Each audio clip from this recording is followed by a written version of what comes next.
భద్రాద్రి కొత్తగూడెం జిల్లా ఇల్లందులో పలు అభివృద్ధి కార్యక్రమాల్లో పాల్గొన్నారు మంత్రి పొంగులేటి శ్రీనివాసరెడ్డి. ఇల్లందు సభలో ఇటీవల పంచాయతీ ఎన్నికల్లో గెలుపొందిన ప్రజాప్రతినిధులను సన్మానించారు. రానున్న 3 ఏళ్లలో పల్లెలు పట్టణాల్లో 3 విడతలుగా ఇందిరమ్మ ఇళ్లను ఇచ్చిన తర్వాతే ఎన్నికలకు వెళ్తామన్నారు మంత్రి పొంగులేటి.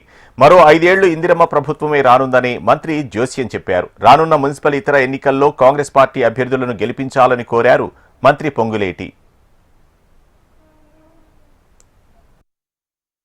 రాబోయే కొద్ది రోజుల్లో వస్తున్న సంక్రాంతి శుభాకాంక్షలు కూడా మీ సీనన్నగా మీ అందరికీ తెలియజేస్తున్నాను.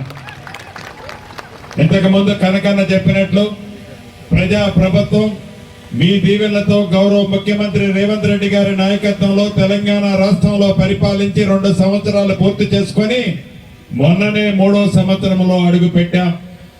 అన్న మాట ప్రకారం ప్రతి పేదవాళ్లకి సంక్షేమ కార్యక్రమాలు ఇస్తూనే పెద్ద ఎత్తున రాష్ట్ర వ్యాప్తంగా పట్టణాలలో పల్లెలలో అభివృద్ధి కార్యక్రమాలు చేస్తున్నాం.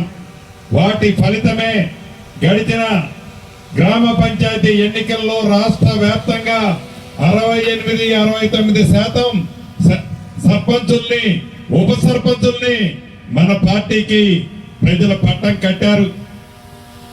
ఇంత పట్టం కట్టడానికి కారణం పేదవాడి ప్రభుత్వంగా 2 రూపాయలు అదే సన్న బియ్యమే కానీ 200 యూనిట్లు ఉచిత కరెంటే కానీ ఇందిరమ్మ ఇళ్లే కానీ రేషన్ కార్డులే కానీ పాత రేషన్ కార్డులో కొత్త పేరు ఇచ్చే కార్యక్రమం కానీ ఆడబిడ్డలు ఎంత దూరం ప్రయాణం చేసినా ఉచిత బస్సు సౌకర్యమే కానీ ప్రతి ఆడబిడ్డకి సారే చీరలో భాగంగా ఇందిరమ్మ చీర కానీ ఇలా అనేక కార్యక్రమాలు ఈ ప్రభుత్వం వచ్చిన తర్వాత